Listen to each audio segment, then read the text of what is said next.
আসসালামু আলাইকুম, welcome back to my channel নিপাস cooking world. সবাই কেমন আছেন? আশা করি সবাই অনেক ভালো আছেন। আপনাদের দোয়ায় আমরাও অনেক ভালো আছি। আজকে আমি আপনাদের জন্য খুবই মজাদার একটা মিষ্টির আইটেম নিয়ে হাজির হলাম, সেটা হচ্ছে সন্দেশ। এই সন্দেশটা আমরা কম বেশি সবাই পছন্দ করে থাকি, আর আমরা যারা প্রবাসী তারা দেশের যে মিষ্টিটা সেই মিষ্টিটা অনেক মিস করে থাকি। তো চলুন দেখে নেওয়া যাক এই সন্দেশটা আমি কিভাবে বানালাম। সন্দেশটা বানানোর জন্য আমি একটা হাঁড়িতে 1/3 কাপ সুগার নিয়ে নিলাম।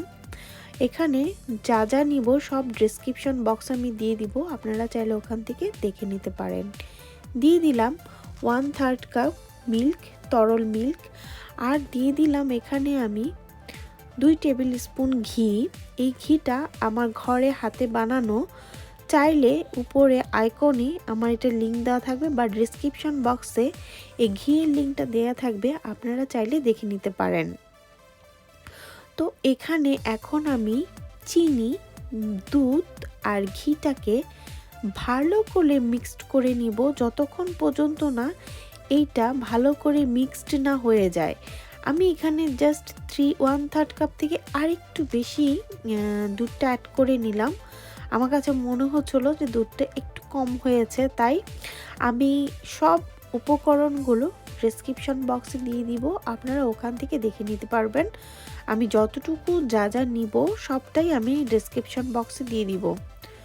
তো এখানে এখন আমি ঘি আর চিনি আর দুধটা ততক্ষণ পর্যন্ত কন্টিনিউ নেড়ে নেড়ে মিক্সড করব যতক্ষণ পর্যন্ত না এই ঘিটা দুধের সাথে মিশে না যায়, আর চিনিটা দুধের সাথে মিশে চিনির যে দানা দানা ভাবটা সেটা যতক্ষণ পর্যন্ত না কেটে যায় ততক্ষণ পর্যন্ত এটাকে আমি এই অবস্থাতেই নেড়ে চেড়ে মিক্সড করে নিব।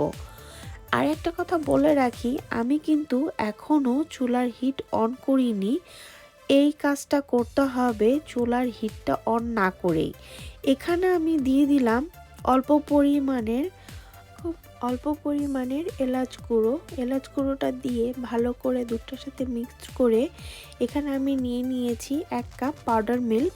এই পাউডার মিল্কটাকে দুধের যে মিশ্রণটা সেটার সাথে দুধটাকে অল্প অল্প করে ঢেলে, মানে গুঁড়ো দুধটাকে অল্প অল্প করে ঢেলে আমি মিক্সড করে নিয়েছি। ঠিক দেখুন আমি যেভাবে মিক্সড করছি এইভাবেই করতে হবে। আরেকটা কথা আবার বলছি, আমি কিন্তু এখনও আমার চুলোর হিটটা অন করিনি। এই কাজটা করতে হবে চুলোর হিটটা অন না করে। যতক্ষণ পর্যন্ত না এই গুঁড়ো দুধ আর দুধের যে লিকুইড মিশ্রণটা ছিল ভালো করে মিক্সড না হয়ে যাবে ততক্ষণ পর্যন্ত কন্টিনিউ আমি এটাকে এই একইভাবে মিক্সড করে নিব নেড়ে চেড়ে। যখন আমি বুঝবো যে আমার চিনির দানা দানাটা এখন আর নেই আর গুঁড়ো দুধটাও দুধের সাথে মিক্সড হয়ে গিয়েছে, এই পর্যায়ে আমি এখন চুলোর হিটটাকে মিডিয়াম আঁচে রেখে দিব। এখন চুলোর হিটটাকে মিডিয়াম আঁচে রেখে কন্টিনিউ অনবরত এইভাবে নেড়ে চেড়ে রান্না করে নিতে হবে যতক্ষণ পর্যন্ত না এটার একটা ডো আকৃতি হয়ে আসে।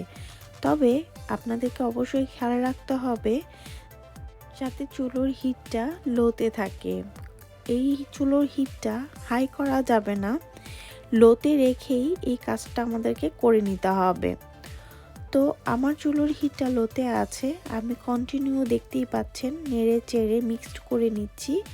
আমার যে মিশ্রণটা সেটাতে এক বুদবুদি ওঠা শুরু হয়ে গিয়েছে, তার মানে এটা হতে আর আমার বেশিক্ষণ টাইম লাগবে না।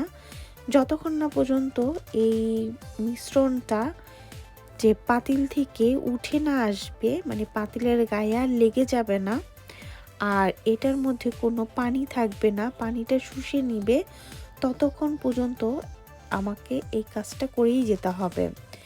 মোট কথা যদি বলতে চাই তাহলে একটা নরম ডো বানাবো আমি, যে ডোতে পানির পরিমাণটা খুব কম থাকবে, আবার রান্না করতে করতে খুব শক্তটাও যাতে না হয়ে যায় সেদিকে খেয়াল রাখতে হবে।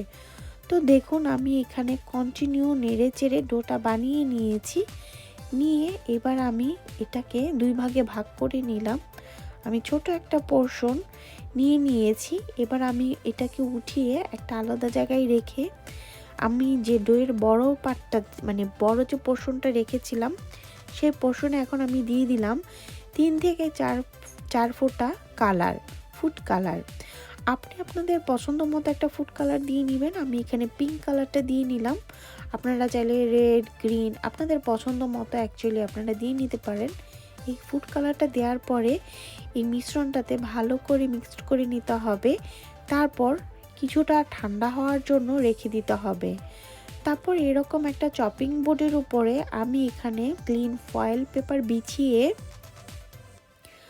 তারপর দেখুন যে সাদা ডোটা সেই ডোটাকে আমি 4 কোণো করে একটা শেপ দিয়ে নিচ্ছি। মানে আমি এটাকে রাউন্ড করছি না, আমি জাস্ট 4 কোণো করছি।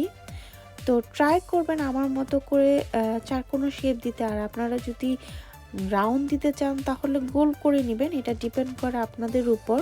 তো আমি এটাকে 4 কোণো করেই নিচ্ছি। তো আমার এটা হয়ে গিয়েছে। আমি এবার এটাকে সরিয়ে যে পিঙ্ক কালারের ডোটা করেছিলাম সেই ডোটাকে নিয়ে একটু বড় করে হাতের সাহায্যে এরকম চেপে চেপে লম্বা করে নিব। আপনারা চাইলে কোনো একটা বেলুনের সাহায্যে, রুটি বানানো যে বেলুন সেটা সাহায্য করে নিতে পারেন, বাট আমি ওটা সাহায্য করলাম না। আমি আমার হাতের সাহায্যে একটুখানি লম্বা করে নিলাম চেপে চেপে। নেয়ার পর আমি যে ডোটা আগে বানিয়ে রেখেছিলাম সেই ডোটা এটার মাঝখানে রেখে দেখে এখন আপনাদের বুঝে নিতে হবে যে আমি অ্যাকচুয়ালি কি করলাম। জিনিসটাকে মাঝখানে রেখে আমি এটাকে ভাঁজ করে নিলাম, নিয়ে এখন আমি এটাকে আবার 4 কোণো করে শেপ দিয়ে নিচ্ছি। দেখতেই পাচ্ছেন, এটা দেখে বুঝে নিতে হবে, এটা আমি বলে আপনাদের বোঝাতে পারবো না। তো আপনারা এবার একটু কষ্ট করে দেখে বুঝে নেবেন যে আমি আসলে অ্যাকচুয়ালি কি করলাম। তো এই তো আমার এটা হয়ে গিয়েছে, আমার 4 কোণো শেপ দেওয়া হয়ে গিয়েছে। ভেতরে আমি যে সাদা ইটা সেটা আমি দিয়ে নিয়েছি। তারপর যে কাজটা করতে হবে আপনারা চাইলে নাও করতে পারেন। আমি এরকম করে 2 সাইড কেটে নিয়েছিলাম। কেটে নেওয়ার পর যখন এটা ঠান্ডা হয়েছে, আমি কেটে নেওয়ার পর 1-1.5 ঘন্টার জন্য এটা ঠান্ডা করার জন্য আমি রেখে দিয়েছি। যখন ডোটা ঠান্ডা হয়েছে তখন আমি এরকম পিস পিস করে কেটে নিয়েছি। আপনারা আপনাদের পছন্দ মতো পিস করে কেটে নেবেন। আমি এরকম 4 কোণো শেপ পিস করে কেটে নিয়েছি। হয়ে গেল আমাদের দোকানের মতো মজাদার সন্দেশ। এই সন্দেশটা দোকানের সন্দেশের থেকেও কোনো অংশে কম না, গ্যারান্টি দিয়ে বলছি। যদি আমার চ্যানেলটাকে আপনাদের ভালো লাগে প্লিজ আমার চ্যানেলটা সাবস্ক্রাইব করবেন। আমার ভিডিওটা যদি ভালো লেগে থাকে আপনার ফ্রেন্ডস অ্যান্ড ফ্যামিলির কাছে শেয়ার করবেন। যারা এখনও আমার চ্যানেলটাকে সাবস্ক্রাইব করেনি তারা প্লিজ আমার চ্যানেলটাকে সাবস্ক্রাইব করে পাশে থাকা বেল বাটনটা অন করে দিবেন, যাতে আমার নতুন নতুন ভিডিওগুলো সবার আগে আপনারা দেখতে পান। আর যারা আমার চ্যানেলটাকে সাবস্ক্রাইব করেছেন তাদেরকে অসংখ্য ধন্যবাদ। তো আজকে এই পর্যন্ত, সবাই ভালো থাকবেন। আল্লাহ হাফিজ, আসসালামু আলাইকুম।